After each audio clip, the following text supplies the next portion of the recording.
WestJet pilots have now served the airline with a 72-hour strike notice as contract negotiations continue to stall. For the latest on this, we're joined live this afternoon by Captain Bernard Lewall, the WestJet Airline Pilots Association Master Executive Council Chair. Good to be able to talk to you about this afternoon. The situation really seems to be intensifying. This is a serious step in these negotiations. It is. We've been in negotiations since September of 2022. It's been 8 months. We've made some progress, but recently things have again stalled out. We were in a position last Friday where we could have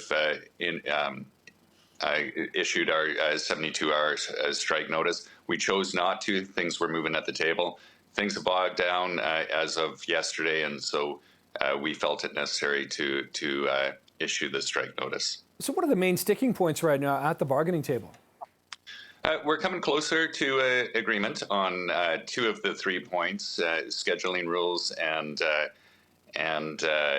job protection, but we're still quite far apart on the compensation piece. And again, that's we're 45% discount on the North American average. We've got pilots leaving. The experienced pilots are leaving. We lost 260 from the WestJet group of companies last year.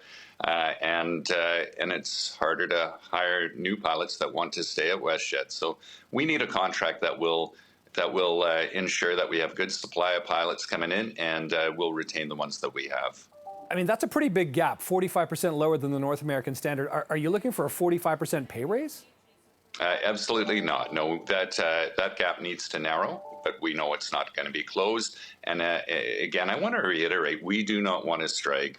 This strike notice was put in because we felt we had no other option. Now it's time for the company to come to the table, negotiate with us in good faith, and come up with a deal that's good for the pilots, good for the company, and most importantly, good for the traveling public and the other WestJet employees. Captain, it's interesting because, if you see the WestJet ads, it talks about we're all WestJetters, we're shareholders in the airline and things along those lines. It doesn't seem as rosy as the ads. Are pilots part of this sort of ownership structure as employees and owners type thing? The ownership structure did change a few years ago when we were bought out by Onyx, a private equity firm.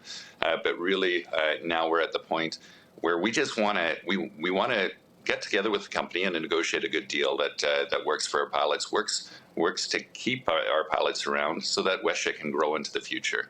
How hopeful are you that a strike can be averted? Because, of course, as you well know, Friday, of course, kicks off the unofficial kickoff to summer for sort of the Victoria Day long weekend. A lot of people traveling. A lot of people could be left in the lurch. Unfortunately, I am cognizant of that. It was a difficult decision yesterday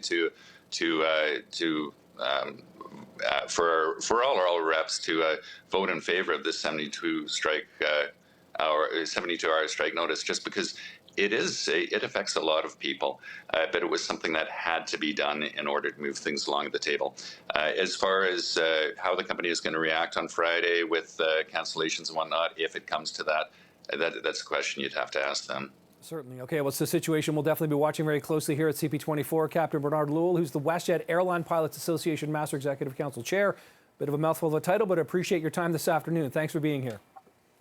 Thank you for your time.